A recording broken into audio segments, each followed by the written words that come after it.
Your normal kind of bio intro, a little bit about yourself as of today. Okay, well, my name is Ali Snake Castro. I live in Northridge, California. I moved here a year ago, almost exactly.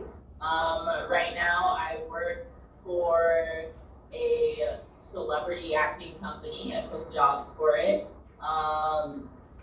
And I sell art also. I'm an artist. And I am a content creator.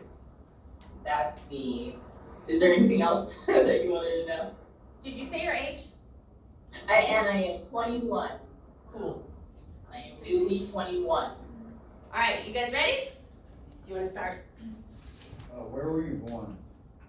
So I was born in Tempe, Arizona, at St. Joseph's Hospital, I believe, on campus, on ASU campus. Go into that question, Lauren. What do you want to understand about where somebody was born?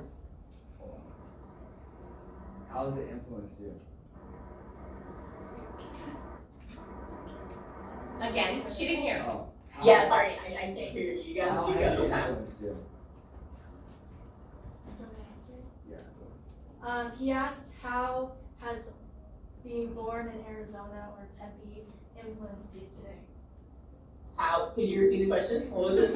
How has being born where you were born influenced you as a person?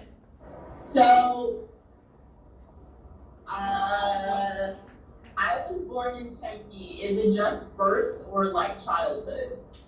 Well, I think that when you're born in a specific area, you're raised with that certain understanding of community and what it's, the different people. Like being raised in Arizona versus the Midwest. Okay, cool. So Arizona, I feel like I was raised by my grandmother, and in Arizona there's a lot of conservatives, and my grandmother's really, really conservative. So raised by her, and it was interesting because all my friends were Latina or Latino, and it was just like, it was a weird clash of cultures. Like at school, it would be one way, like everybody would act one way and have different viewpoints that were very similar at school. Then I would return home, and my grandma had different views from everyone else, because she was, like, my school is primarily liberal, and then at home it's a very conservative family. So it was a weird clash. However, I would say that growing up in Arizona, I got more of the homey feeling. Like I got used to, I guess, a small town vibe, which is weird because I was born in Tempe. But like I moved to Tucson when I was in 5th grade, and then stayed there in the middle of nowhere until I graduated high school. So I was just always with, I would say, like small town type people, small city type people, and they're very humble, very, they have beliefs and stuff. So I don't know, I feel like I was raised pretty well, and then my mom is also like very liberal. So I was exposed to, I would say, 2 types of viewpoints where I could pick and choose what I found morally correct and stuff from each side. So I feel like I got a really good balance of just different parts of different cultures and stuff like that. Yeah. Okay, sorry. So on the aspect of family, what is your definition of family, and how has that influenced your life? Who is my initial family? Is that what the question was, and how it influences my life? I'll ask a question. Yeah. What is your definition of family, and how has your family influenced your life? Like the way the family is made? So my definition of family is people who are there for you and accept you no matter what. What is it called? Unconditional love is what I believe family is, and I don't think that you can only get that through blood. Because I feel like my family, my closest family, isn't blood. Like they're my friends, and we, we're not blood, but we like, I will love them no matter what, and I would probably fight for them and stuff like that. I consider them like my closest family. Then there's also like my mom and my grandma, who I also consider family. But obviously, family is more than just them. I have other family members, but I don't know. It's weird because I don't really consider them my family. Like it's just I feel like you have to build that closeness with somebody. For me personally, I don't feel like I was born into a family like naturally. I felt like I had to develop my people and my peers and my family. So yeah, I feel like family can be defined by unconditional love. Yes, that is my answer. How did you define culture? How do you define culture? Do you want to ask what the impact is? And what is the impact of how you define culture with yourself? How do I define culture? So culture, that is a question right there. Let me like think about it for a second as this fire truck passes by. So I would say culture is like what a group. Hold on one second. Hold on. Some LA background. Sorry, I can't hear you. Okay. So I would say culture is something that is developed by like a group of people, and they all do similar things and stuff. Like each group of people have different culture. Like there's LA culture, for example, versus Arizona culture, and then there's like black culture versus white culture. So there's just tons of different like cultures and like people. So that's how I would define culture. Is just like a group of people who all believe and do one thing or similar things. And what's the other half of the question? What is your culture? How do you identify it? How does it impact you? So I would say my culture is weird because I am mixed, and I grew up in the predominantly white culture and basic American conservative culture is what Christian culture and stuff like that. I grew up in that type of culture, which is interesting because like when I went to college, I feel like I found my other half of my culture, like my African side and stuff, because I was more exposed to African Americans and stuff like that. And oddly, I felt really comfortable around them, and it was just interesting because like I could pick up culture, like I knew it was in my blood and stuff, and it was just a natural thing. And to be exposed to a different culture was just like refreshing, and it was a culture that I feel like I feel like I didn't get the chance to express when I was younger. So joining the African American culture, like in my later years, has been refreshing for me, and very. I would say I feel better about my own identity because I've accepted these two cultures that were naturally in me, and I also adapt to like art culture and acting like creators culture, which is like always creating things, always being trying to make my work better and stuff like that. So yes, that I would define myself as a creator. That is my culture, and also African American and white culture is also my culture, or American culture is my culture. Yes.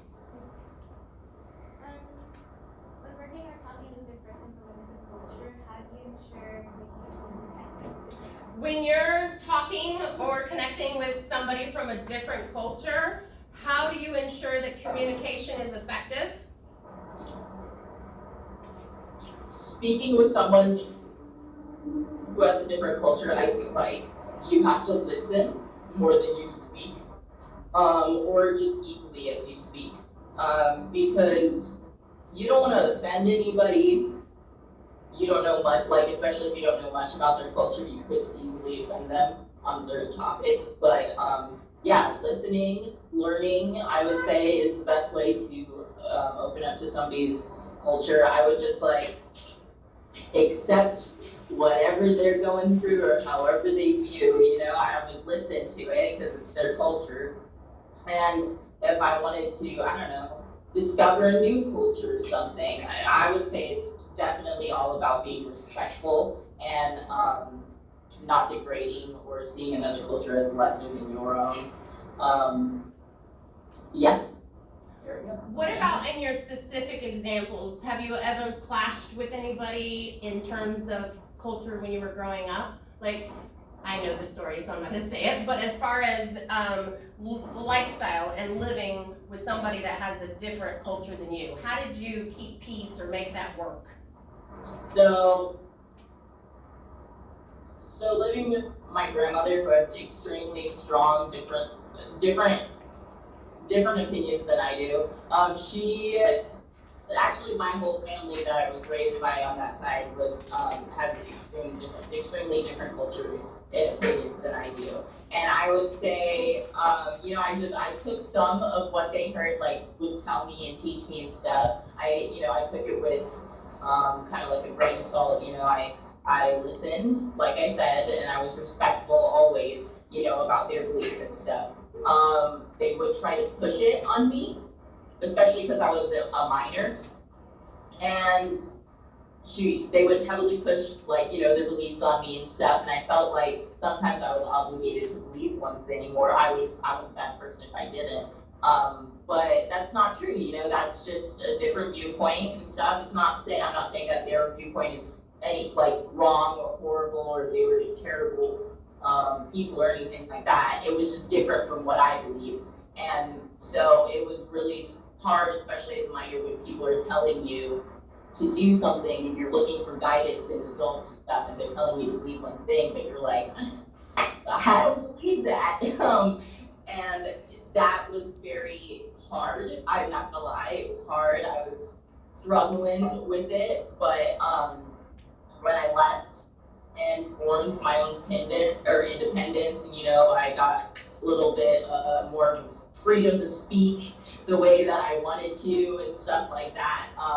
It was interesting. I met up with my grandma later, like 3 years later. We had like 3 days where we hung out and talked and stuff, and it was odd because there was a lot of fighting. Well, not a lot of fighting, but a lot of disputes, because now I'm an adult and I can finally speak my mind on topics of what I believe and stuff. But even though our viewpoints are different, we were both very respectful and just would be like, okay, we agree to disagree respectfully and stuff like that. So it's all about being respectful and understanding that everybody doesn't think like you, and that's totally okay.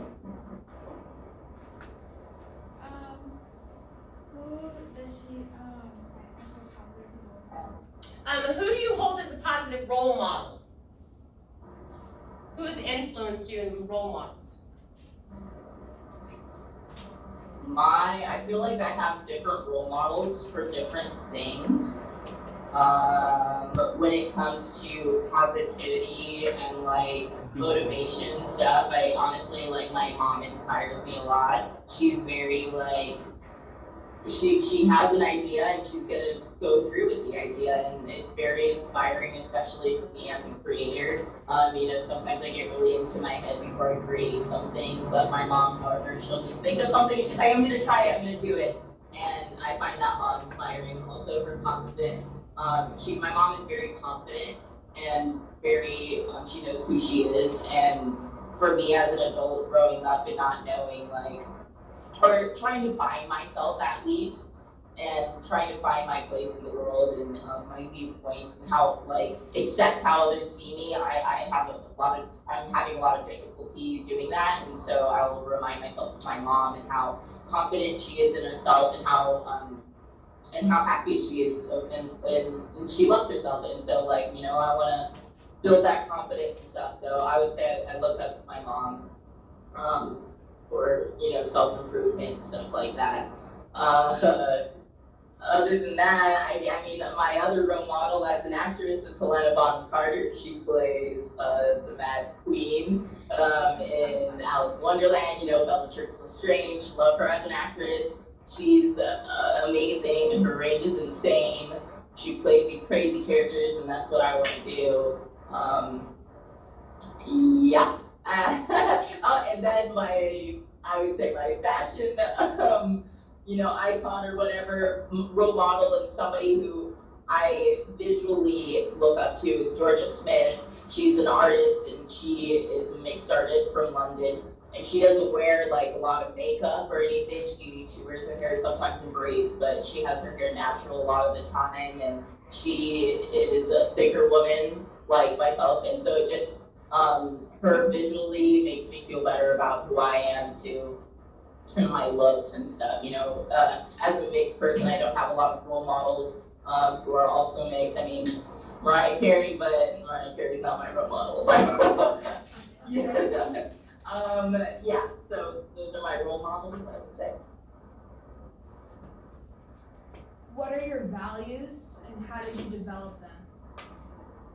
What are your values and how did you develop them? So I value, like in my life, I feel like hold on, let me think about that question. I value happiness a lot. I think it's very important to be happy, and I think it's very important to do something that makes you happy. So I'm always, now that I think about it, I'm always thinking about, my job and stuff, not in terms of money, but more in terms of if it makes me happy, if what I'm doing makes me happy, if there's other opportunities that I can get to get me to do something that I want to do in the future. So I'm very, I guess, ambition is a big thing for me.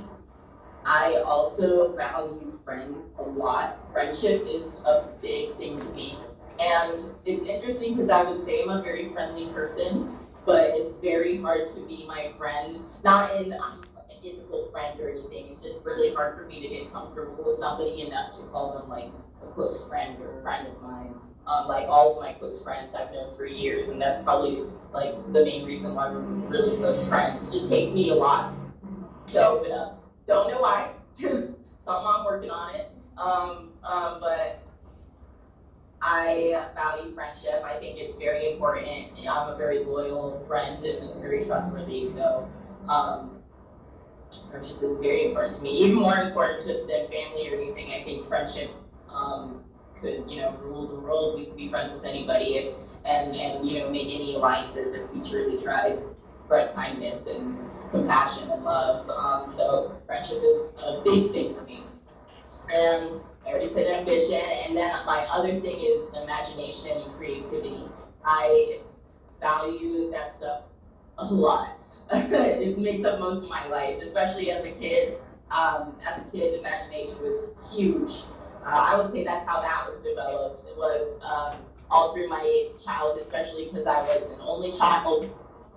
And for a portion of my life, I lived in the middle of nowhere with no friends, except for at school. And when we go home, we meet friends sometimes. But I would use imagination to, I guess, kind of like meditate, to escape from my reality in the moment. I use it to think of a better world and to, especially when I'm drawing and stuff. Imagination is very important, and to think of the impossible, or what is it? The something that is impossible. I like thinking it to be possible. Yeah, I worded that so wrong, but yeah. Okay, I guess that's my answer right there. what would you say that your values are, and then how did you develop those? Oh, she just said that. Oh, that was Yeah, that was what she the said question. too. Okay. Then who held the most status in your family? Who held the most status in your family? The most status. What does that mean? What does that mean? So, Who's the richest in my family, or like who's the most important in my family? What does that mean? who would be like the most influential in your family? Who is the most influential? Who is the most influential in my family? I would say it is split between my mom my mom is the most influential to me in my family because she is the one that is different from the rest of my family.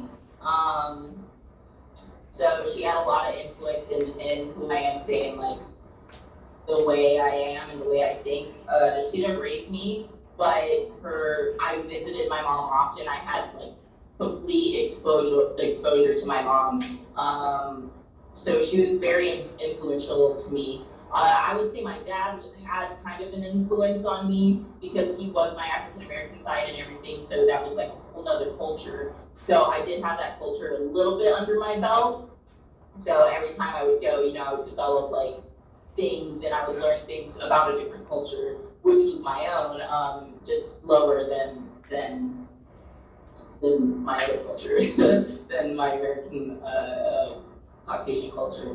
So with my mom, she was very different, like I said, from the rest of my family, and she was also just very bright and somebody to always look to. I remember when I was in trouble or like I couldn't stand something that was going on in my family, I would call my mom and complain because she went through the same thing I did. It was just having completely different opinions and ways of living and stuff like that. And so, so I would say my mom is the most influential family member. Everybody else in my family, did not have that much influence on me, I would say, because, I'm the most like my mother, so my mom is my answer. How do you approach time? The concept of time, how do you approach that? What does it mean to you? How does it influence your life? Time is terrifying to me. Absolutely terrifying. Explain that. So I'm always afraid, especially right now that I'm running out of time. I don't know why. I'm just always thinking about running out of time. And like for this past year, I work from home. So like I've been home for most of the year and stuff. And I'm like, oh my gosh, I'm wasting my time. I'm not meeting new people. I mean, I'm creating things, and that's one thing. But like I always just think about like how I'm missing events and stuff like that. And I think about missing events even in Arizona. I could be living in Arizona still with my closest friends that are considered my family, like I said, but I chose to move here alone and follow a career, which is totally fine, but like I just think sometimes, do I have time to chase this dream? Because some people are out here 10 years before they do anything, and I get really antsy and I get really like, I get a lot of anxiety when thinking about like me being older and then finally starting my career, which usually happens with like, artists and stuff. It takes a while to get discovered, but that's just terrifying to me. I wish it was like college where you could graduate and just go to a job immediately. I mean, I guess I kind of did that, but it's not the same, it's not the same. Like I didn't immediately become like a nurse or anything right after college. I moved out here and then I was looking for a job for a long time. I didn't know what to do. So I would say time is very scary because I feel like I'm gonna run out, and I know I'm very young, like usually older people are like, oh, you're so young, like stop complaining, but it's still terrifying. I'm the oldest I've ever been, so give me a chance. I'm just always worried that my clock's gonna run out. I'm not gonna get the chance to do everything that I want to in life before I do it, and then I'm always afraid that I'm wasting time. That's a big one for me. Is I'm like, oh my god, am I wasting my time right now? Like, should I be doing one thing? And I think I just have to learn go with the flow. There's no time clock. It's not a race. Life isn't a race or anything. I do feel like I need to get a little motivated to do some more things, but it's okay. That I had a year to work on myself and my mental health and stay home and, work on content. Like I've been creating the most content I've ever created because I've been home alone. So there are some positive and negative things to that, but for me, I definitely am like, time, well, you gotta work things out faster, sooner rather than later. So that's me, that's my stance on Mr. Clock. How many of you guys relate to that with time? That you feel it's moving quickly, you run out? Wow! Like the whole room, everybody. You have feels- company, Ally. Wow, is that something generationally, just because you're bombarded with information and opportunities and stuff? Yeah. I think it's just because we are desperately trying to find what we want to do right now. It's just, Because there's so much to do. They're drinking the waterfall, kind of at the front of the boat going, I gotta find it, yeah. Okay, I can completely understand then. I respect that. I went through it too. So, again. Okay. So next question, you ready? And you guys can pop in again if you have just general questions. What we're trying to do is find that spectrum. Understand the spectrum. Do you actively participate in a religion? I don't actively participate in religion, no. I do consider myself Christian, and I was thinking about going to church on Sunday, because there's like this really massive church that like serves like 5,000 people, like a lot of people, it's insane. So I was like, hey, that sounds fun, and it's one of those like with a band, so I thought I'd go, because I've never experienced that before. But I'm not really, I'm not active in the church as active as I used to be. Growing up, I was really active in the church. I went to Bible study, Bible camp, but again, it wasn't, voluntary. It was all because my grandma would force me to do those things and, make me believe one way, which, I'm not upset about because I had great experiences, and I was exposed to a culture that I probably wouldn't have been exposed to if I was raised by somebody else or anything. So, I'm grateful for all the experiences I had, but religion was a big part of my childhood, and now it's weird as an adult not participating in religious things.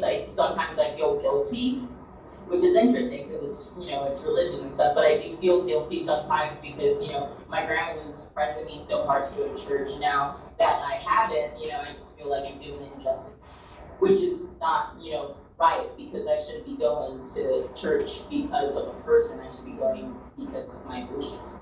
So, until I get that really cleared up, I feel like I'm just on the edge of religion. I am spiritual. I do believe in God. And I do believe, he's the almighty or whatever. I don't believe in a lot of the beliefs that Christians have. I think, the Bible could be updated because it's 2019. But, like the world has changed. We're not riding horses anymore. So like perhaps we shouldn't follow the beliefs that, were like that from that time. But anyways, yeah, religion for me is, I'm open to it. I'm open to all religions. Like, I'm not against any way of believing or anything like that. I do believe that we all ultimately believe in the same creator. It's just different forms, different nicknames that we call them. So, that's my stance on religion. You can talk loud. Come on. Oh. Have you ever experienced racism? Have I ever experienced racism? Was that the question? Yes. Okay, so, yes! Yeah, I have. I'm sure you would like to hear. A few times, like, me as a mixed person, it's interesting in the world. People call us light skins, and apparently we have some power, light skin power or something like that. I have yet to develop it.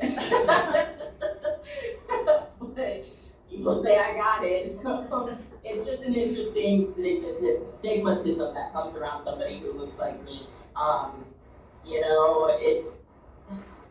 It's interesting because people would say, I don't even know if it would be considered racism to most people. I would say it is because people just assume that I'm a great person or I'm stuck up because I'm light skinned. Which has nothing to do with who I am or anything like that, but that's just stigmatism that comes around light skins, I guess. I once was really, really sick and I got mono and I went to the hospital and there was this man there who was like staring at me and he like got up really disgusted. He looked at me and walked by me and he was like, he spoke to me and he was like, people shouldn't mix like that. He looked at me and he was like, We walked away. And I kind of like sick and dying. I'm like, necessary for me right now, was it? But as it was for him. So that was just an odd moment because I've never seen somebody look at me with such disgust. Never, that's only happened once where somebody was upset that I was a mixed person. That was weird. Aside from that, the usual racism I get is people just like telling me that I'm one thing, which is that I'm black. Which is like the one drop rule. I don't know if you guys have learned about that. But that definitely still applies in 2019, especially for me. You know, I'll go to it's just an interesting thing. You know, I'm too white for the black people, too black for white people. I'm sure people have heard that term before, but that is a true thing. I've struggled with it all my life. It got way easier in college when I said I was exposed to the African culture, and like I had more African friends, black friends. So that was easier as time went on because like I just was accepted. But at the same time, it was a little weird because me being mixed and growing up with like Caucasian Latino people, I was still considered just a black person. And then going to hang out with like African Americans, they would call me still black, like I was just black. Nobody really saw me as mixed, except for my closest friends. My friends actually don't even see me as a race. They say like Allie or just Allie. You know, you don't really have a race because I'm not defined by my race. I make it a very big thing for people to see me as both equally white and black because that's what I am. And I hate when people try to put me in a box, in only one box. It's usually black, which I have no problem with, literally no problem with. I love my black side and I love my black people, stuff like that. But I do have a problem when it's my identity that they're trying to label for me. You know, I'm just as white as I am black, and I'm just as black as I am white. There's not really a one that I'm more. And it's interesting because some people will say that, oh yeah, like, you know, your skin may be black, but you're raised by white people, you're white. It's also not true, you know, like a Latin person raised by, you know, like Latin, still part of that. Whether they choose to accept that culture is up to them, of course, 100%. But for me, my identity, the one I have chosen, is myself, Allie, and I am equally white and black. And so it's frustrating when people try to tell me who I am. What about when you went to Angola, your dad's country? So when I went to Angola, it was so interesting. Do you guys know where Angola is? What, it's West Africa, right? Yeah, so Africa is like shaped like there's this big hump and it goes down, it's like right under the hump on the edge where the sea is. So like, fun fact about Angola, it has like almost every terrain. So there's like beach, city, African safari, forest, there's everything in Angola. Interesting fact. But yeah, so I went to Angola for a month.